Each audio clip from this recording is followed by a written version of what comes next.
On today's episode of Phinside The NFL, Tua Tagovailoa and his staff of coaches that'll be helping the quarterback, including a legend, have been named, and we will talk about that. And it's someone I've been talking about since I basically started this channel, so huge W. We will cover that. Also, the Miami Dolphins have shown preliminary interest in signing Tyler Boyd, who made my top 30 free agent list. We will talk about that. Also, I will give my top 15 edge rushers of the 2024 draft with my big board, so be on the lookout for that in today's show.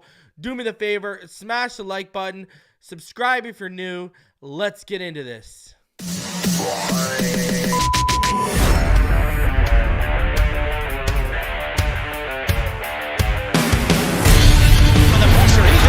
Loses the football. Touchdown! Got it! You have got to be kidding me. Jalen Waddle has a Dolphin touchdown. And he will score! Field on the near side, that open. Touchdown!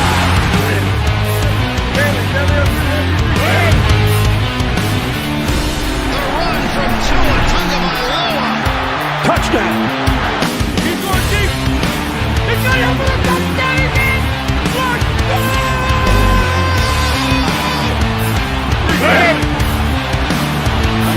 trying to make up for it. Fires to the end zone. Touchdown! Beautiful day to be a Dolphin fan. Let's go!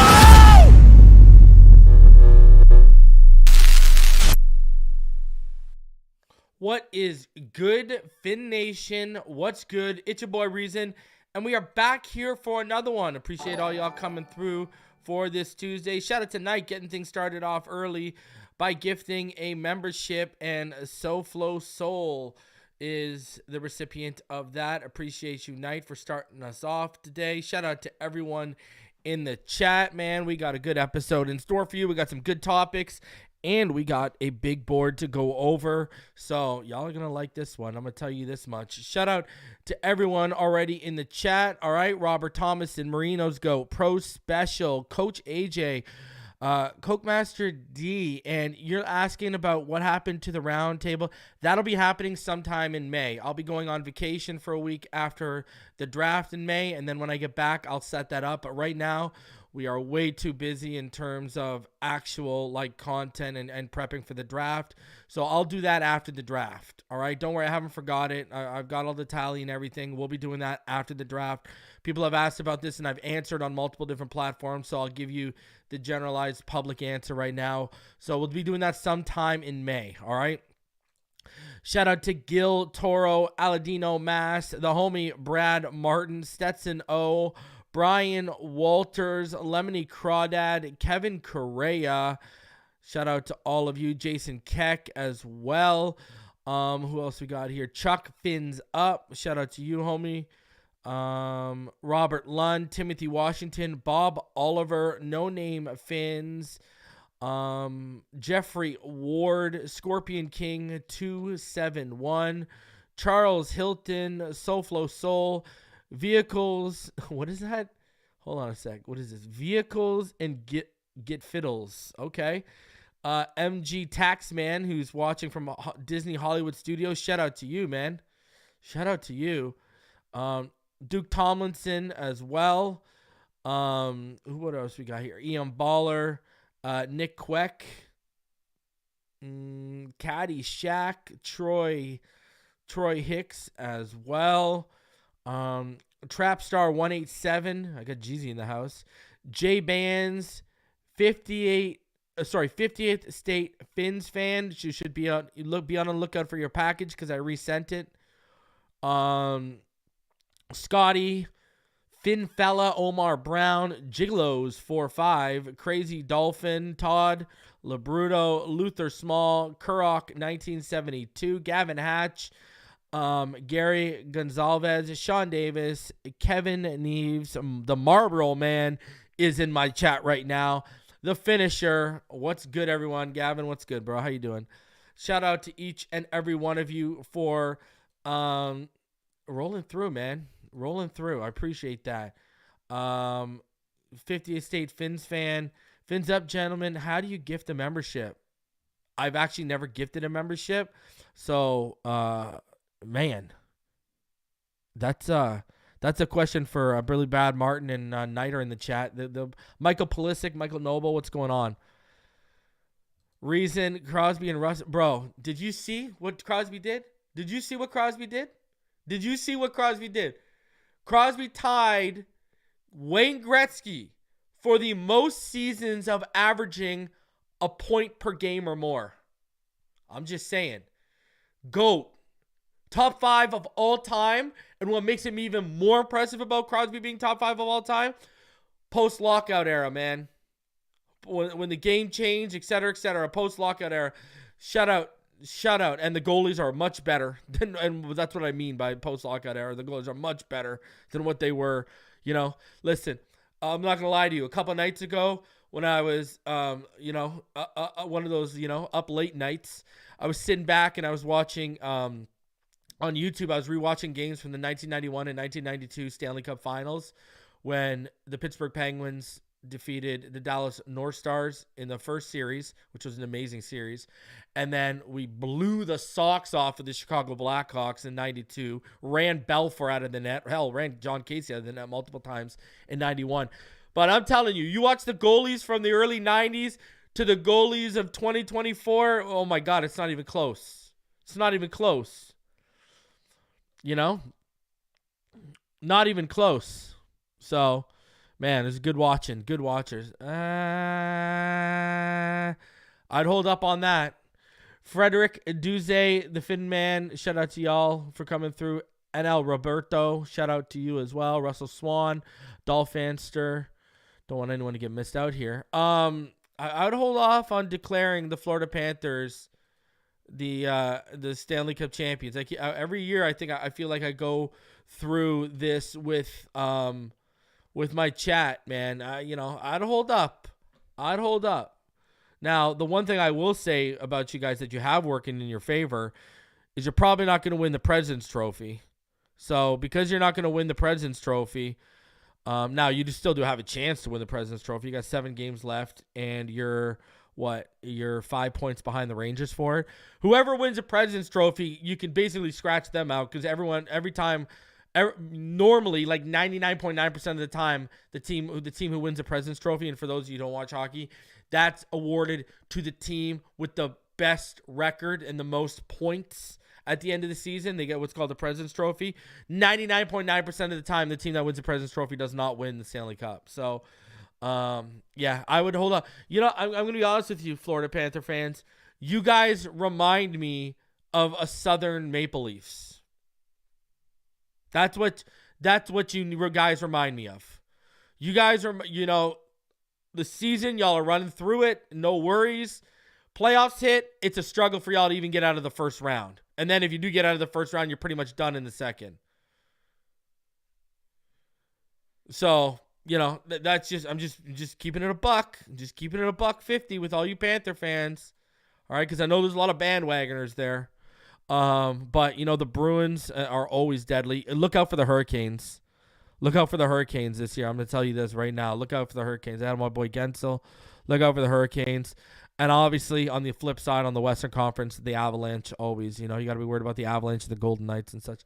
Anyways, y'all came here for football. Y'all didn't come out here for hockey. So, look at how dare you. Hey, Robert, tell me I'm wrong. Tell me I'm wrong. Yeah, what happened last year? Tell me I'm wrong. The majority of the time, guys are out in the first round. You guys have made the Stanley Cup twice in your history. You beat the Penguins in the 96-97 season. You guys went the year of the rat, and then you guys went last year, right? So we all know how that worked out. We all know how that worked out for y'all last year. Just saying, man. Y'all don't. The Panthers ain't gonna win nothing. All right. Hey, let's be honest. The Vegas Golden Knights, who've been in the league for how many years, won a cup before y'all won a cup. I'm just saying. Talk about a team that's been good. Whew, everyone. But look at my perfect example. The Bruins made the playoffs last year as the President's Trophy winners, and what happens? Speaking of my Penguins last year, the Penguins, that was the first time we missed the playoffs since 2005, 2006, and it looks like we're going to miss it this year. So, we'll see it. And yeah, I'll give you that nod. At least you guys have been to the Cup. But, hey, Leaf fans can say they won it, albeit they haven't won it since 1967. You know? What are you talking? Look at this. See, this is what I don't even know what you tried to, I don't even know what you blanked out there.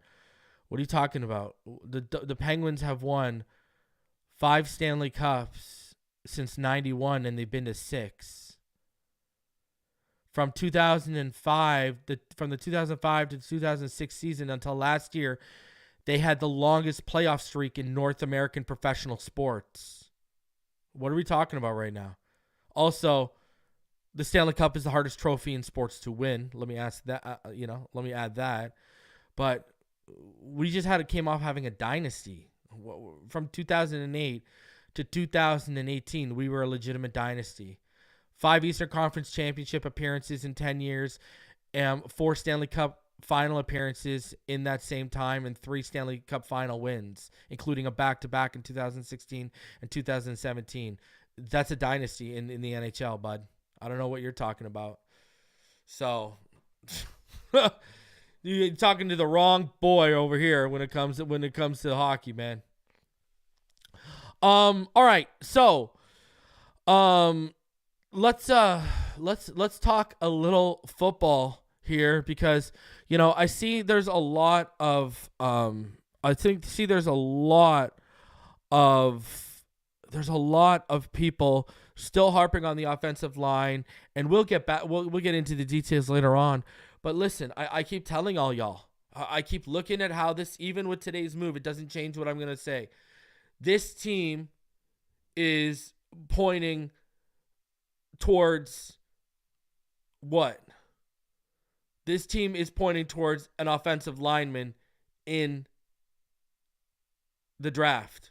I'm not talking about a UDFA. I'm not talking about a late round addition. Like, we are setting up in the first 2 rounds right now. And you know what? Listen, I agree. The battle at right guard isn't ideal. I think it's going to be Jack Driscoll and Liam Eichenberg. And Liam Eichenberg, those are going to be your 2 mainstays. Wynn needs competition at left guard. I agree with that as well. 110%. 110%. All right? I'm telling you, that's not good enough. And I saw, word going around today on X that, Connor Williams is down in a significant amount of weight. I don't know. I haven't heard anything about it. I saw people talking about it. I didn't really look into it or really paid much attention. I saw that. And, that would just come back to, he's got to bulk up. He's got to put on playing weight, right? Now, that again, listen, I don't expect Connor Williams. I don't expect him to even have a chance to see a football field until,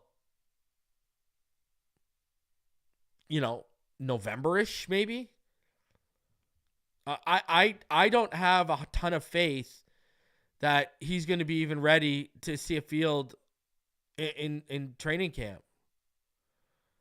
I think this is a serious issue. I told all y'all a month and a half ago, my Patreons and my channel members, I told y'all in your update that I was hearing this is far worse than an ACL tear. That's why they were interested in Andre James. And when Andre James got signed, that's why they pivoted to Aaron Brewer.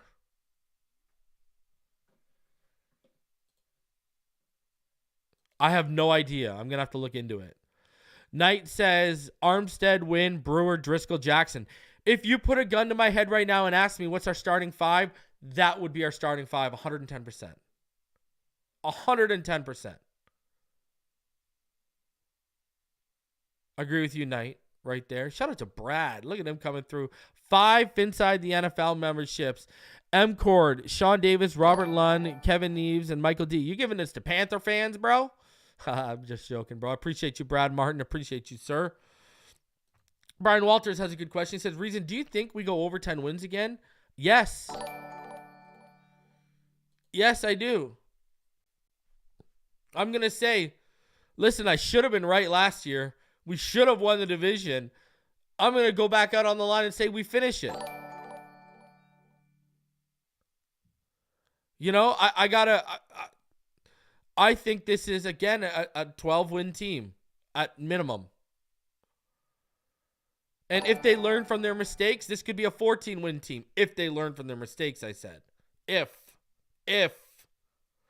they've actually grown as a unit, as a complete unit, if the coaching staff has grown as a unit, this is a team that can win 14 games. I truly believe that. But we're going to find out. They're going to have to put their money where their mouth is. Knight says injury and Driscoll are the weaknesses. I agree. Injury because that makes Isaiah Wynn a weakness. And, yeah, Driscoll isn't, his best film, I think, as a pro is at right guard. But, he's a guy you want rotating in. I agree 110%. I actually think this defense, I don't think it's going to miss much of a beat. I don't think there's going to be much of a step miss with this defense. And I refuse to believe they are done adding to this offensive line. And I don't mean Connor Williams, in November.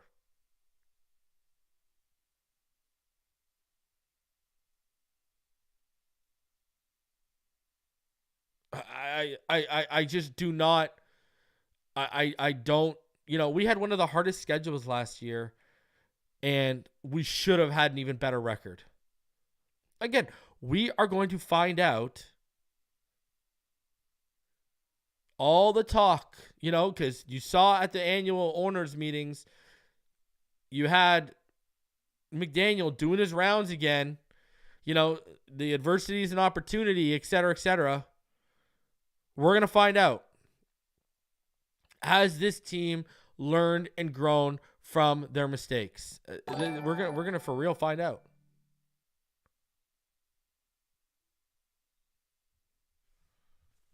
So, yeah, I do think we hit the over on the 10. And what is it, 10.5, right? It's 10.5, right? We were 9.5 last year. I think we're 10.5 this year. Yeah, I think we hit the over for sure. Man, again, and then what are we going to have? I mean, we're going to be going into year 5 of Tua as a starter, and that's going to be a 5th winning season for Tua if, he finishes above 500. Listen, I'm not opposed to going back-to-back trench guys. If a tackle falls to you, and then one of your top 21, and then one of your top-rated guards is sitting there at 55, I'm not opposed to that. We're going to talk about the re-signing today and everything. I'm not opposed to that at all. Listen, other than Armstead when he's healthy, is there anyone great on that offensive line that should stop you and hold you back from drafting an offensive lineman? I'll give you the answer. It's a quick one. No. Don't let good players stop you from potentially drafting great ones. And I'm telling you, they're looking at that tackle class, and it's a premium position. Follow the trail of his past. Greer likes premium positions in the first round.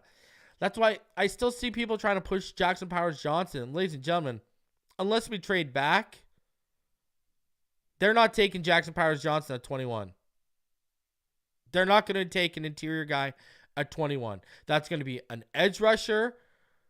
Defensive tackle is turning into a premium position, as we can see by the paydays these guys are getting. Right? Edge rusher, defensive tackle, corner, which I don't think they're going to draft that high. I don't think they're going to draft with one of the first 2 picks. Wide receiver and tackle. Those are, I think, edge, defensive tackle, wide receiver, and offensive tackle are your shots. And what they're going to do is if a tackle falls to them, they will kick that man into guard for year one. And then when Armstead leaves, they'll kick him back out to tackle. And then what does that allow you to do?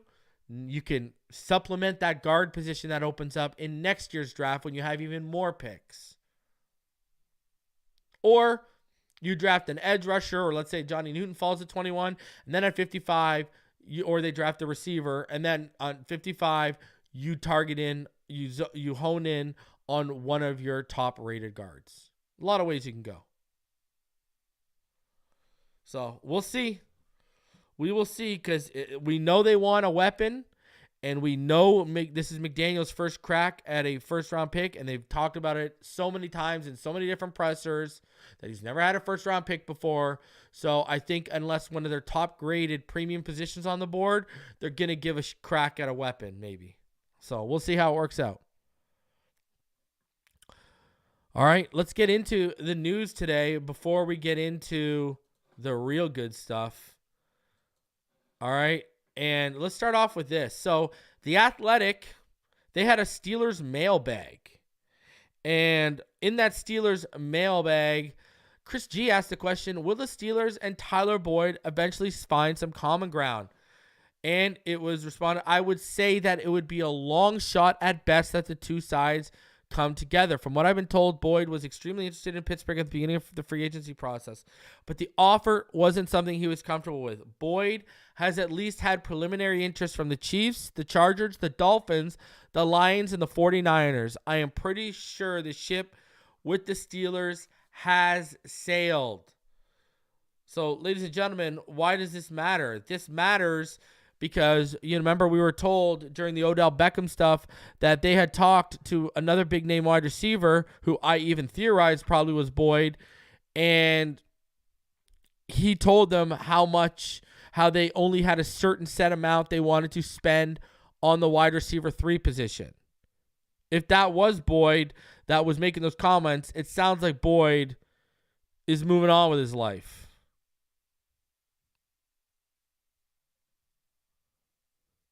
So, and the one thing too about this, in case anyone's wondering, who wrote this article, et cetera, this was Mark Caboli, who he works for he's one of their main Steelers writers. So we were basically a side piece in this article, but you can see right there the Miami Dolphins did show preliminary interest in Tyler Boyd and adding him. And you know what? Listen, he was he was inside the top 25. I believe he's like 23 or 24 on my top 30 free agency list. I think it's about money. I think that's why he's still sitting around. He wants to get paid. Now, he too could be watching the Chiefs situation.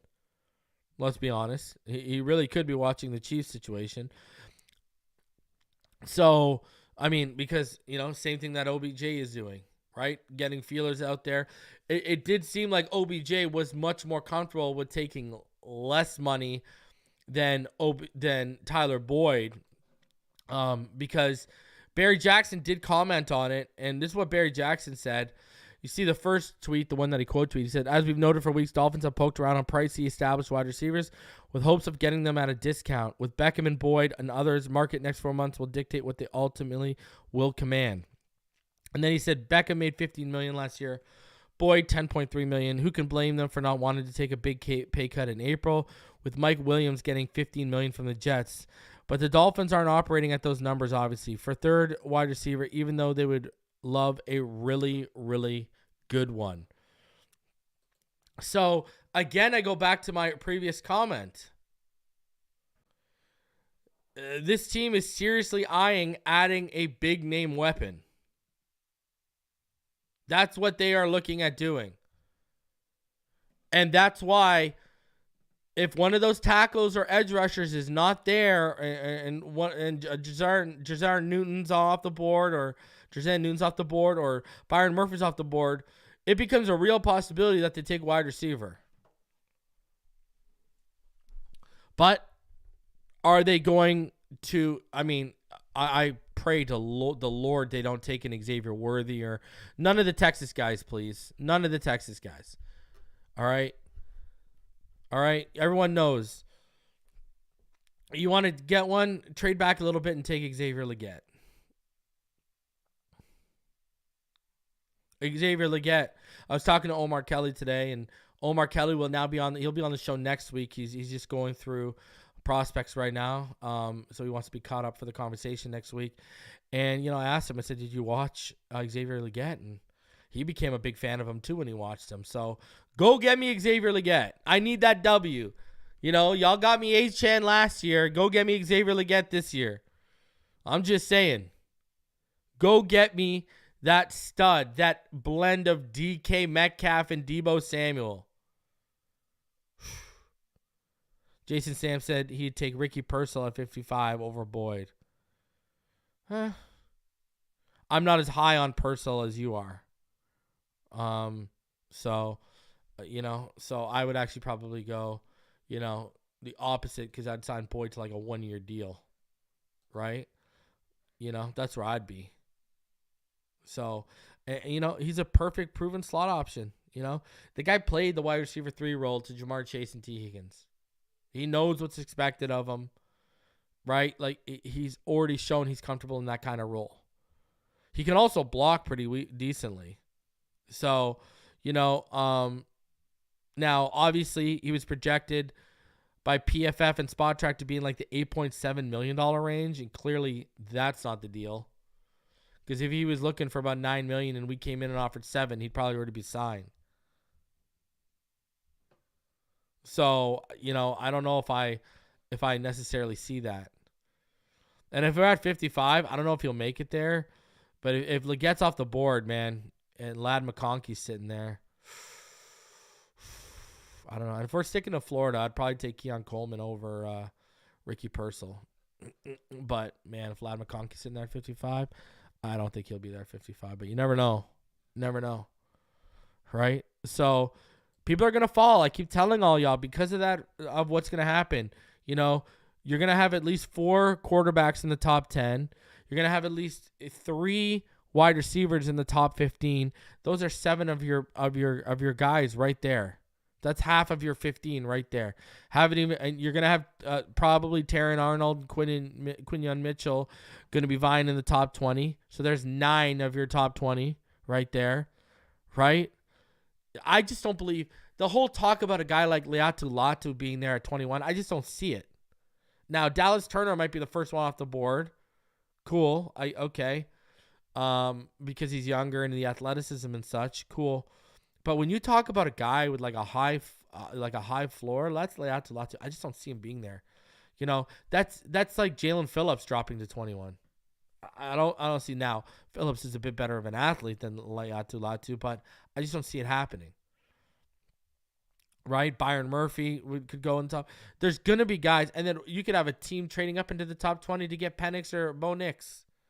So there's going to be talent that falls, and we haven't even touched the tackles. Alt, Foshnu, and Talise Fuag are going to go in the top 15, right? And so now we're already into double digits, where I've already counted like 13 players. So there's going to be talent. There's going to be talent that falls to us, man. It's bound to happen. It's bound to happen. The board could fall our way. That's why people at Reason, would you trade back? Listen, if the board didn't fall our way, sure. But that's a loaded question to answer right now on April 2nd when we're like 25 days away from the draft. I'm going to have panels for night 1 and night 2, by the way. So that's a loaded question because I don't know what the board looks like. If the board, if you have, the board starts off with Caleb, then Jaden Daniels and Drake May, and then JJ McCarthy. Boy, I'm sitting tight and watching how that board falls. Because, one guy's already been overdrafted, and tackle hasn't even been touched. Receiver hasn't even been touched. Edge rusher hasn't even been touched. So the premium positions remain loaded and we're only 17 picks away. So it's a loaded question, but, you got to see how that board falls, man. You got to see how that board falls. Wide receiver, though, definitely in play. Shout out to the homie Bobby Shouse out here breaking news for all y'all. He said, per sources, Tua Tagovailoa will be training with 3D QB this offseason alongside John Beck, Adam Dedeaux, and Tom House. NFL QBs who have trained with 3D QB over the years include Tom Brady, Drew Brees, Lamar Jackson, Matt Stafford, Jared Goff, CJ Stroud, and many more. Listen, if you've been watching me since 2020, when we drafted Tua and he had hip issues, what was I saying? I was saying this man needs to get with Tom House and his team. I was saying, look what he did with Drew Brees after the shoulder surgery. Fix the mechanics. That's to them. What do I talk about all the time? What do I talk about all the time with Tom House? The reason Tom Brady and Drew Brees continued to play on so late in their career was why? Mechanics. Mechanics. That is how you can maximize your arm strength, maximize your potential, maximize your accuracy, and also maximize the length of your career. I've been talking about this move for 4 years on this channel, and it's finally happening. This is a huge move, ladies and gentlemen. Go watch. You can find stuff on YouTube. Watch Drew Brees with Tom House and how he turned that man's career right around. This is 4 years in the making of me talking about. 4 years. And what's great about this too is just to show y'all how much work this man's putting in. All right? This is how much. I mean, when you look at this, I mean, the effort he's putting in. Tua Tagovailoa has been traveling back and forth to Southern California. All right? Because they're located in Huntington Beach, California.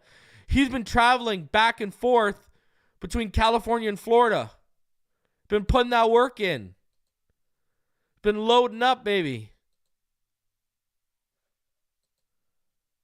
And then he's been also working on speed and agility training with Nick Hicks. I spoke to Nick after the news broke. Nick is pumped about it. And Nick also told me he'll mainly be working with John Beck.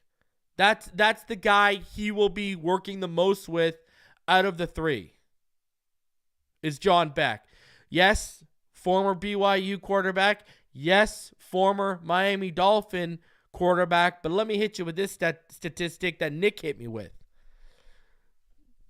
26 of the current 32 starters in the NFL work with John Beck right now.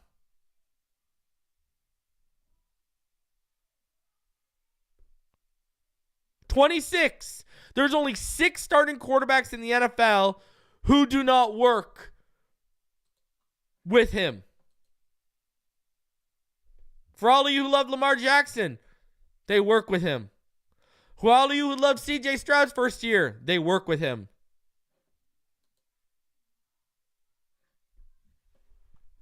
I'm just saying.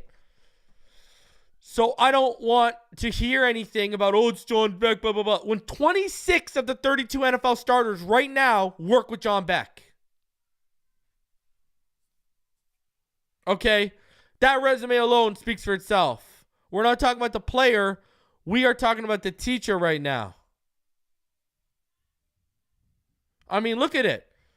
I see you guys talk about it. It's weird how some of the guys who aren't the greatest players become great coaches. You know, JT O'Sullivan, best quarterback film breakdown channel on YouTube, hands down, not even close. Career backup, but what did he have? Up here. That's why he lasted so long in the NFL, because he could pick up playbooks so well, etc., etc.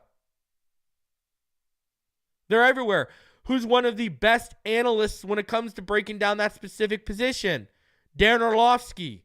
What was Dan Orlovsky in the NFL? Right? And now John Beck.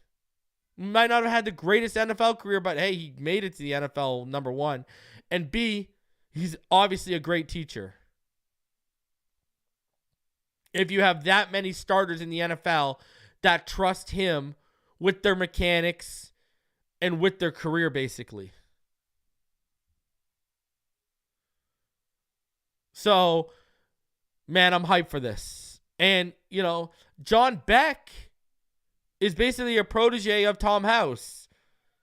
That's what happened. He linked up with Tom House and became a teacher under Tom House. Tom House is getting up there, right? He's not the youngest and spryest person in the world. He can still do it. But Tom House started off as a pitching coach and then he evolved with players, right? He uses those pilo balls and everything. When you see those guys, like remember Matt Ryan doing the workouts of the fake throwing motion and flipping the hips, that's all Tom House stuff. So, man, that's absolutely fantastic news, man. Fantastic news. Y'all should be hyped. Y'all should be excited about that one. That's a good one. And I've been talking about that for 4 years. So, I'm hyped. Listen, I remember being a huge fan of Beck. I thought Beck was going to be a good pro. I did. That was one of the guys I whiffed on. I could admit I was wrong. So, continuing on, the Miami Dolphins, let's keep it going here.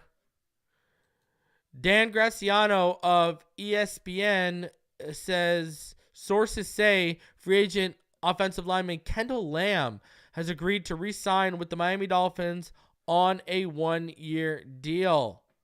So what does that mean? That means they brought back their swing tackle. All right. Listen, he's been here. I mean, we brought him in originally in November 2022, right? He started in 2022. He started that Week 17 game against New England. And then he re-signed last offseason and started the first 2 games of the season at left tackle as Terran Armstead dealt with an injury. He later came in and filled in the game at right tackle when Austin Jackson was sidelined. So you have a swing tackle option, and what does this further go back and cement in my mind?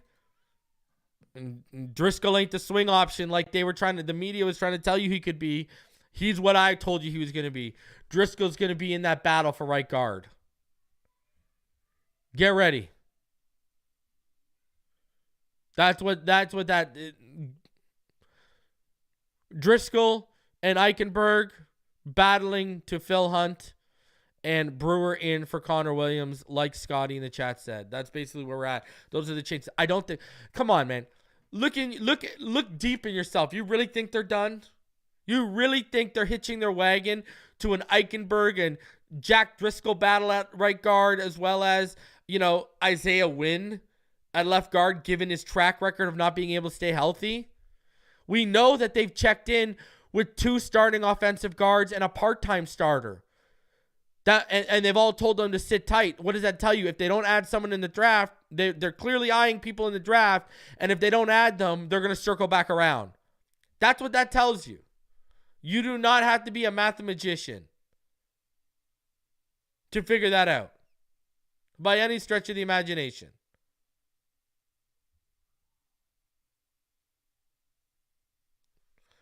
So, I'm just saying, it's clear and evident they want to upgrade at guard.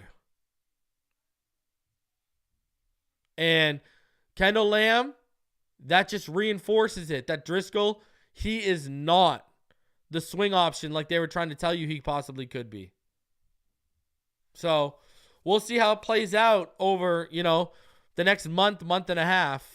Obviously, the moves will happen when I'm on vacation after the draft in May. I mean, why wouldn't they?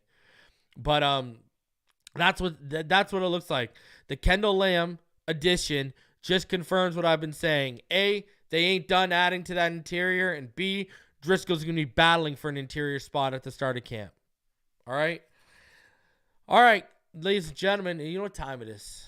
Let's get into my Edge big board for all of you. All right?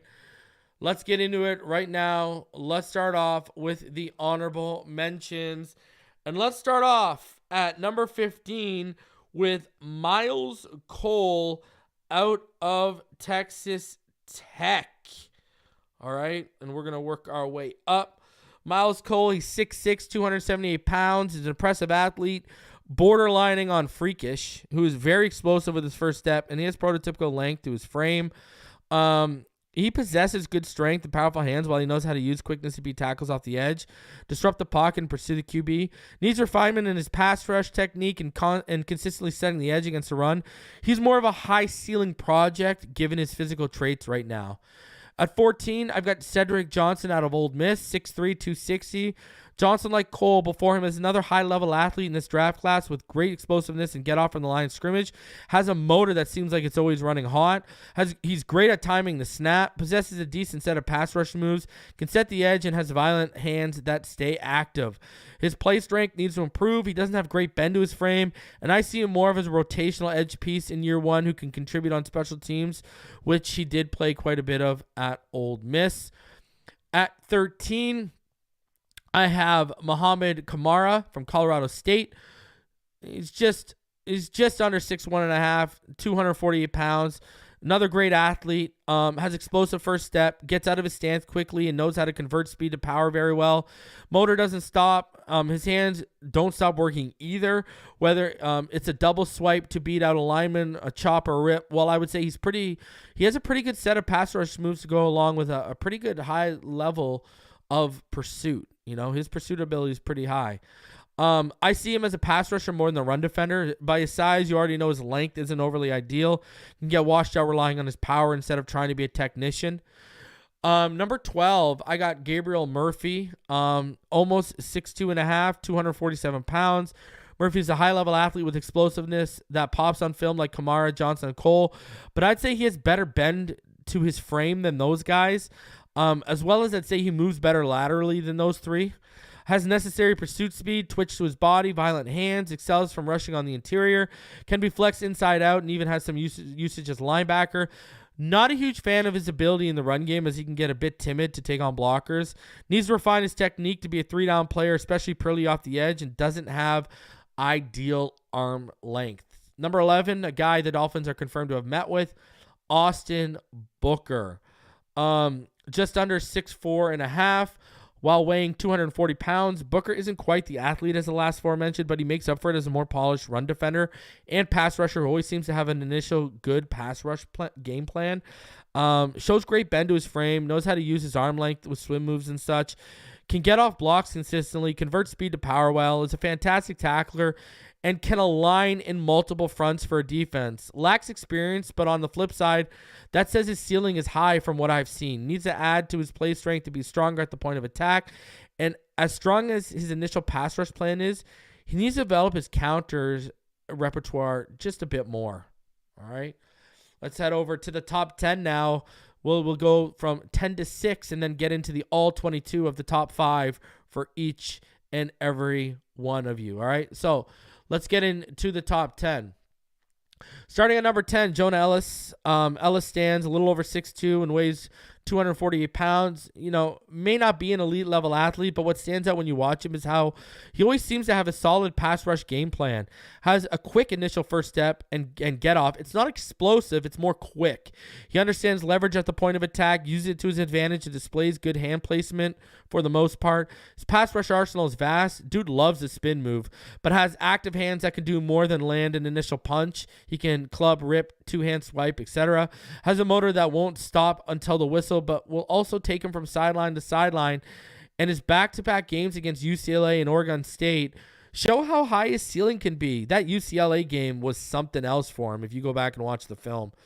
Biggest issue for him is going to be length. And secondary would be play strength, as he can struggle against powerful offensive linemen to get their hands in his pads and lock him out. Well, I'd say, his bend is just okay.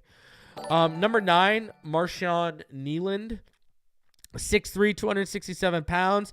Nealon has great arm length at 34.5 inches. While he's super explosive off the line of scrimmage, can time the snap well, and possesses good strength for his frame and great agility. Has violent active hands that look like they can, explode a lineman's chest cavity if he gets them in there with the initial punch. But also, they look like Thor bringing down the hammer with clubs, chops, and rips. But his pass rush arsenal has quick finesse moves, like how he utilizes his length on swim overs as well. Has the upper body strength to disrupt the pocket and push linemen back with a powerful bull rush too, while he also maintains good leverage due to a clean pad level. Can drop back in coverage as well as make plays against the run, as he shows good nose for the ball carrier and pursuit speed. I would say his bend is just average, doesn't have a refined set of counter moves in the pass rush, and the competition he played against, it's going to leave much to be desired coming up. So we'll see. It's going to be quite the jump for him, right? Number 8, Chris Braswell from Alabama. He's 6'3", 251 pounds, a very explosive athlete with great agility, lateral movement, no stiffness in his hips, and is just a fluid, smooth mover. He not only converts speed to power very well, but he's also got cinder blocks for hands that pack more punch than a bottle of red juice. Displays a good array of pass rush moves, from chops to rips to swipes to swim moves and so on, while he has the ability to flash a successful counter game and not be stalled out if that initial move doesn't work necessarily. Braswell has a great blend to his frame, great bend to his frame, can drop into coverage if required, and he's a pretty good tackler.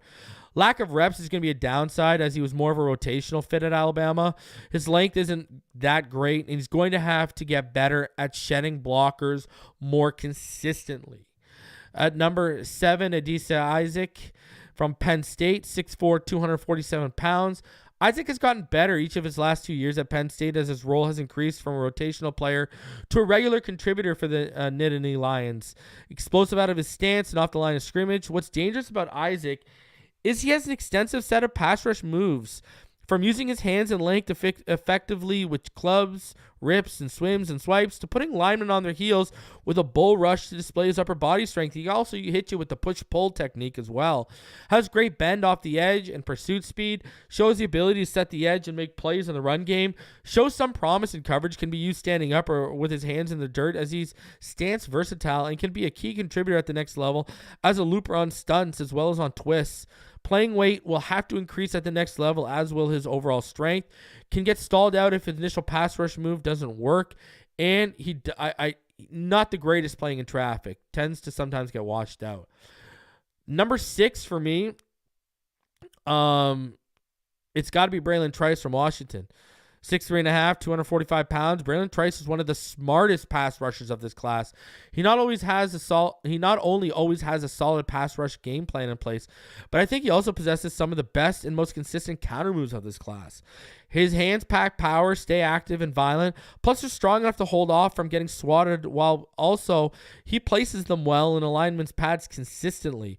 Never mind a strong motor, Trice has a never say die attitude, whether it's if his initial punch doesn't land, pass rush move doesn't work, or if he's in pursuit of a ball carrier. Not only can he set the edge consistently against the run, but he's also a finisher when he gets in the backfield pursuing the ball carrier or the quarterback, which you love to see. Doesn't have high-end bend to his frame, while it doesn't pop off tape as an overly explosive athlete, which is seen with his average get-off from the line of scrimmage. His first step is just okay. And he isn't the most agile athlete. He can look stiff at times moving laterally. I see it.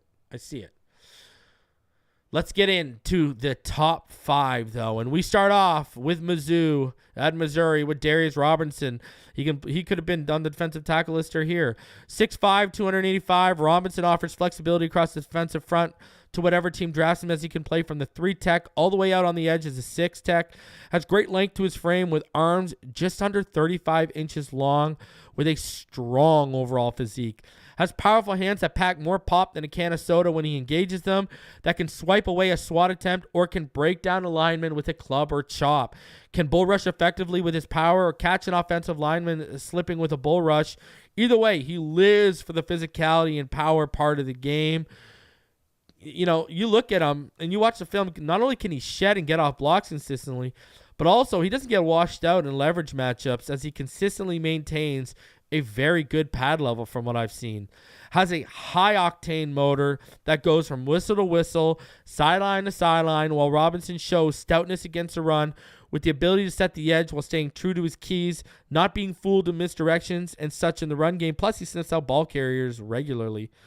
Feels like one of the more polished players in this class with a high floor at the position. I would like to see his counter pass rush ability improve. He can tend to get stalled out at times if the first move doesn't work. The bend is good, but it's not great. And either is his ability to convert speed to power. This is an absolute stud of a player. I know there's a lot of Dolphin fans that want to see him, and I get it. I mean, he just adds you so much versatility across the line. Fourth, Chop Robinson. Comes in at just under 6'3", 254, and is not only one of my biggest man crushes in this draft, but he's also the most explosive athlete of this edge draft class, hands down. Originally a transfer from Maryland, as you can see from the first clips here. Chop also has some of the best bend and flexibility around the arc in this edge class. Robinson shows the ability to consistently convert speed to power, time snaps well, is one of the class's twitchiest athletes, and has top-notch short area bursts with high-end explosiveness in his get-off.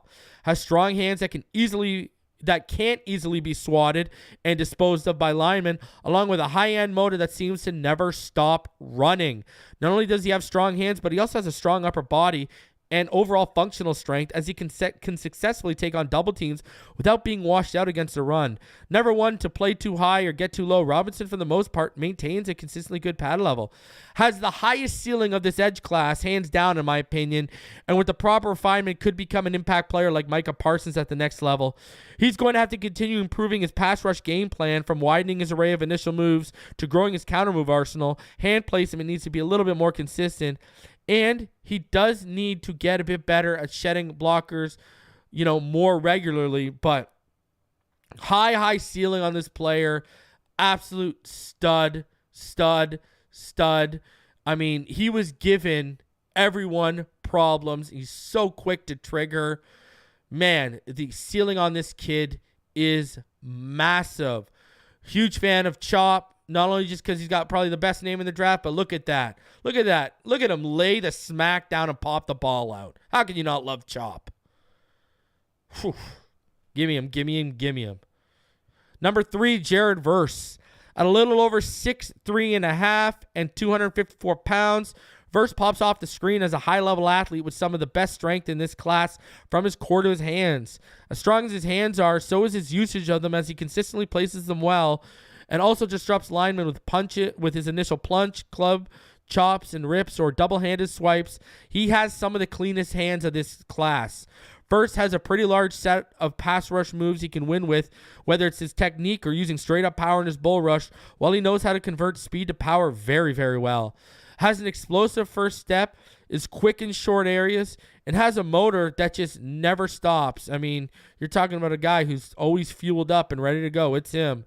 You never see him coming in at the point of attack too high either, as Verse normally maintains a great pad level, which allows him to be super effective in leverage battles. Verse, he also shows very good instincts and high-level awareness, as he rarely gets caught out of position due to play action or misdirection. He's a very, very smart player. Can stack and shed defenders with ease, knows to successfully set the edge very well, and overall is a well-rounded defender against the run or the pass. The biggest issue that stands out to me for Verse is he has average bend, and as good of an athlete as he isn't that great in open space. Plus, I do think he can improve a little bit overall as a tackler. But I mean, look at him just drive. Look at him just drive and bull rush the lineman right into the quarterback's lap. The man, look at him do it again. It's so nice I had to show it twice for you from 2 different games. Absolute beast. Number 2, Dallas Turner, Alabama, 6'2.5", 248. Turner battles Chop for the most explosive athlete in this class for my money, but I will say in terms of first step and short area bursts, it may not get better than Turner in this edge class. He shows great flexibility and loose hips that allow him to have great bend coming around the edge. Turner has a good set of pass rush moves, from utilizing his hands and clubs, swim moves, chops and rips, swipes, to being able to convert speed to power well with a bull rush that can push a pocket back.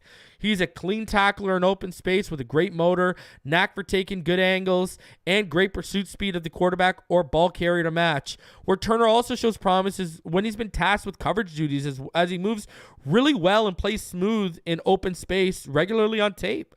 Dallas Turner's a finisher when he gets a pat to the quarterback, as he had 22.5 sacks during his time in Alabama and keeps it clean with his tackling technique. At 21 years old, and with the frame that he currently possesses, which will allow him to get even stronger, the upside of Dallas Turner is through the absolute roof, which is why he might be the first guy off the board from this class. Needs to keep those legs turning, as he can get stalled out if that first move doesn't work. With his counter arsenal, it's not overly vast, and his size isn't overly ideal. He'll definitely need to increase his playing weight at the next level, but you look at his body, you look at his frame, he's got area to improve that play strength. This kid, man, he's got it. I mean, look at how effective that spin move was off, and he finishes. So, huge fan of Dallas Turner. Fun tape, man. He is a good player, and I'm telling you, he was giving Milton issues. Number 1, Laiatu Latu.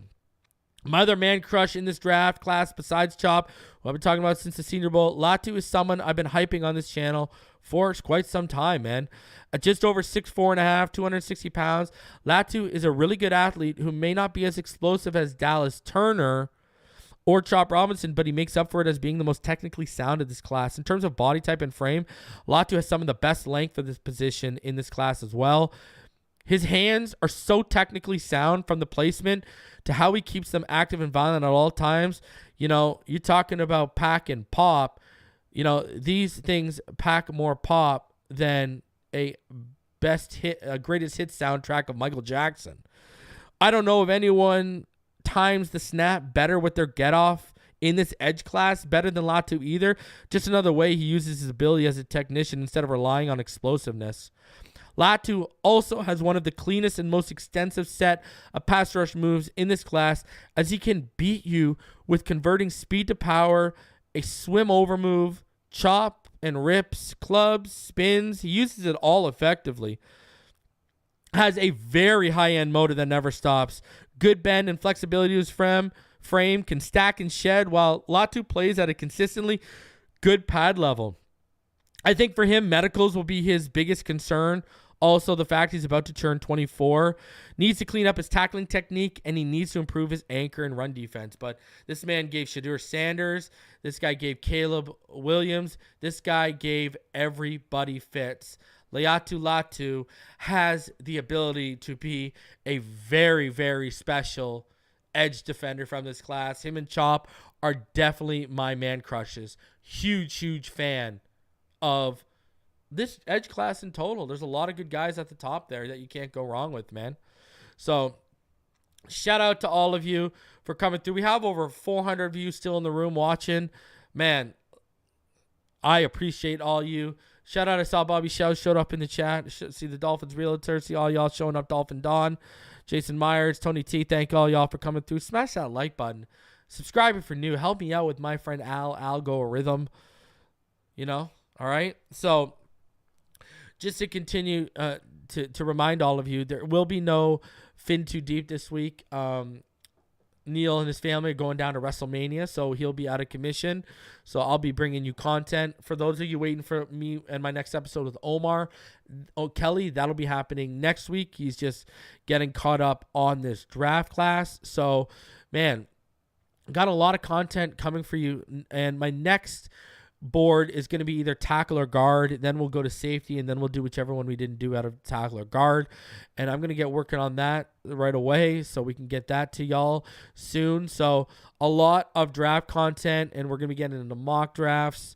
I'm going to have Ryan Roberts and Dante Collinelli on the show as well, that I can do every year. And then I will have panels on night 1 and night 2 of the draft. So I hope all of y'all will be tuned in for that. Guys, do me the favor, smash the like button, subscribe if you're new. I appreciate each and every one of you for coming through. I hope you enjoyed that Edge class. I hope it was fun to watch for you as it was for me to make that for all of you guys. Talented class, man. Talented class. So, guys, I appreciate all y'all, and you already know what time it is. Never forget, fins up all day, every day, until Margaritaville send that cease and desist our way. I'll see y'all in the next one. Take it easy, everyone.